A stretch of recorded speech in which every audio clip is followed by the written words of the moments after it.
मैं एडवोकेट सुनीता गंगवार, पैनी नज़र सामाजिक संस्था की प्रदेश अध्यक्ष हूँ। ये प्रेस वार्ता मैंने उस घटना के ऊपर बुलाई है। उस घटना का मैं दूसरा सच दिखाना चाहती हूँ। जो 4-5 दिन पहले एक वीडियो वायरल हुआ था, एक नहीं बल्कि कई वीडियो वायरल हुए थे, और उस वीडियो में दिखाया जा रहा था कि एक लड़की को बहुत बुरी तरीके से लड़के मार रहे हैं शटर में से निकाल के। तो उस घटना के आधार पर मैं उस क्षेत्र में गई, रिठौरा कस्बे में गई और उस परिवार से मिलने की कोशिश करी। तो पहले दिन तो मुझे उस बेटी से बात नहीं हो पाई, उसके परिवार से बात हुई। तो परिवार ने बताया कि बेटी सिलाई का काम करती है और वो सिलाई के लिए वहाँ गई थी, एक सूट को कटवाने गई थी, और उसको लेकर जैसे ही वो वहाँ गई और लोगों ने शटर बंद कर दिया और उसके बाद शटर खोलकर बहुत सारे लड़के उसको मारने में जुट गए, जैसा कि वीडियो में मैंने भी देखा है। और उस वीडियो के कई पार्ट हैं, एक पार्ट नहीं है, उसके कई पार्ट वायरल हुए हैं, और उसमें एक महिला भी है जो उसमें पूरा उस लड़की को मरवाने में सहयोग कर रही है। और उसके बाद मैं दूसरे दिन फिर गई उस परिवार से मिलने के लिए, फिर उस बेटी से मैंने बातचीत की, और वो बेटी बेहद घबराई हुई थी, उसकी मानसिक स्थिति सही नहीं थी, कपकपाते लफ्ज़ों में उसने बात की, और उसने बताया कि मैं जो है सूट लेकर उसके पास गई थी। मैंने कहा भैया ये सूट काट दो, और तो वो बोले कि मैं थोड़ा काम कर रहा हूँ, बैठ जाओ, तब तक मैं काटता हूँ, मैं ये निपटा लूँ। तो वो बैठ गई। तब तक कुछ लोग आए, लड़के आए, उन्होंने शटर गिरा दिया, और शटर गिराने के बाद उन्होंने काफ़ी और लोगों को बुला लिया और तुरंत फिर शटर खोला, और शटर खोलते ही आप देखेंगे कि शटर में वो सीधे घुस गए और मारतोड़, बेल्टों से मार रहा है, कोई हाथों से मार रहा है, कोई दुपट्टा खींच रहा है, ये सब कुछ सबने देखा है। और उसके बाद उसमें सबसे बड़ी बात यह है कि जैसा कि बताया गया, कुछ अखबारों ने लिखा है कि अश्लील हरकत करते पाया गया। क्या अखबारों के पास अश्लील हरकत का कोई वीडियो है? जब उन लोगों ने इतने वीडियो वायरल किए हैं तो वो वीडियो क्यों नहीं वायरल किया जो इसमें अश्लीलता दिखाई जाए? तो उसका कोई किसी के पास सबूत नहीं है, और वो चीज़ें शटर को बंद करने के बाद से उन्होंने वीडियो वायरल किया है, उसके पहले का क्यों नहीं किया? तो इससे कहीं ना कहीं एक प्रश्न चिन्ह लगता है इस घटना पर कि इस घटना का दूसरा पहलू शायद कुछ और है। और मैंने जैसा कि उस बेटी के मुंह से पूरा बयान लिया, वो बयान मैं आप लोगों को दूंगी, उसके साथ मेरी पूरी बातचीत है। तो और लेकिन पुलिस प्रशासन ने सिर्फ 4 लोगों के ऊपर मुकदमा दर्ज किया है, वो भी गंभीर धाराओं में नहीं किया है। क्या उस वीडियो को देखकर ऐसा लगता है कि ये एक साधारण धाराओं का मुकदमा है या एक साधारण अपराध है?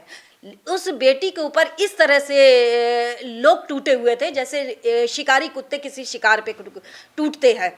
और मैं पुलिस प्रशासन से ये भी कहना चाहती हूँ, क्या पुलिस प्रशासन को उस वीडियो में केवल मारने वाले 4 लोग दिखाई दे रहे हैं? बाकी तमाशबीन, क्या तमाशबीन लोग हाथ पैर हिलाकर तमाशा देखते हैं? नहीं, ऐसा नहीं है। उस वीडियो को ये सारे पार्ट देखने पर आपको पता चलेगा, उसमें बहुत सारे लोग जो हैं उसको मार रहे हैं, और वो महिला भी मार रही है। उस महिला का तो बहुत ही क्लियर उसमें विजन है। मारने का किसी को कोई अधिकार नहीं दिया। अगर आपने कुछ गलत देखा था तो आप उसका प्रमाण बनाते, उसका चित्र लेते, उसका वीडियो लेते, उसके बाद पुलिस को इन्फॉर्मेशन देते। तो ये संस्था को जो भी इससे जानकारी उस परिवार से मिली है और उस वीडियो को देखने के बाद संस्था इस संज्ञान पे पहुंची है कि ये एक सोची समझी रणनीति के तहत ये काम किया गया था, और पुलिस प्रशासन जो है अपराधियों को हल्की धाराओं में लाकर बचाने का प्रयास कर रही है। तो मैं माननीय मुख्यमंत्री जी से ये निवेदन करना चाहती हूँ, और मैं समस्त उत्तर प्रदेश की जनता से भी ये निवेदन करना चाहती हूँ कि इस घटना की सच्चाई को अपने एक मानवीय संवेदना के आधार पर देखें, और इसके दूसरे पक्ष पर भी, दूसरे पहलू पर भी, उस बेटी के बयान पर भी गौर करें और अपने नज़रिए को बदल कर देखें। और जैसा कि अखबारों ने वो नज़रिया डेवलप किया है कि वो प्रेमी प्रेमिका थे, मैंने उस बेटी से पूछा, उसने ऐसा कुछ नहीं कहा कि कोई प्रेमी प्रेमिका का रिश्ता था, उसके परिवार से पूछा था। तो हर चीज़ को प्रेमी प्रेमिका का नज़रिया कैसे लोग दे देते हैं, जबकि कोई संवाददाता वहाँ पर नहीं पहुँचा था जिसने उस घटना की जाकर घटना स्थल पर जानकारी ली हो या उस परिवार से मिला हो। तो ऐसे किसी के बारे में बिना प्रमाण के मीडिया को भी ये बात नहीं कहनी चाहिए। एक बार तो उसकी इज्जत उन लड़कों ने तार तार की है, और दूसरी इज्जत ऐसे मीडिया ने की है। तो मैं ऐसे मीडिया को भी एक संदेश देना चाहती हूँ कि आपको कोई अधिकार नहीं है कि आप एक बेटी की इज्जत को इस तरह तार तार बिना सच्चाई जाने कर दें। और मैं माननीय मुख्यमंत्री मुख्यमंत्री जी से निवेदन करना चाहती हूँ कि इस घटना को देखें। आपके बेटी बचाओ बेटी पढ़ाओ और आपके मिशन शक्ति का आपके प्रशासन द्वारा, आपके पुलिस प्रशासन द्वारा किस तरह से दुरुपयोग किया जा रहा है, तो माननीय मुख्यमंत्री इस बात को देखें। संस्था उनसे गुहार करती है और वो बेटी भी गुहार करती है और उसे न्याय दिया जाए। मैं पुलिस प्रशासन से कहना चाहती हूँ, आला अधिकारियों से कहना चाहती हूँ कि ऐसे स्थानीय पुलिस के ऊपर कड़ी कार्रवाई करें और उन्हें सस्पेंड करके दूसरे पुलिस अधिकारी नियुक्त करके इस घटना की दोबारा से जांच करके और उन अपराधियों को, वो एक पूरी गैंग है जिसमें जितने चेहरे दिखाई दे रहे हैं, सारे वीडियो को देखकर उसकी विवेचना करके उन सारे चेहरों के ऊपर कड़ी धाराओं के अंतर्गत कार्रवाई की जाए, जिससे कि उन्हें कड़ी सजा मिले ताकि ऐसी घटनाएं आगे रुक सकें। छोटी बहन थी मेरी, माँ वो घर से गई थी कपड़े सिल कटवाने के लिए, तो मुझसे पूछ के वो घर से निकली थी। मैंने कहा बेटा जल्दी आना।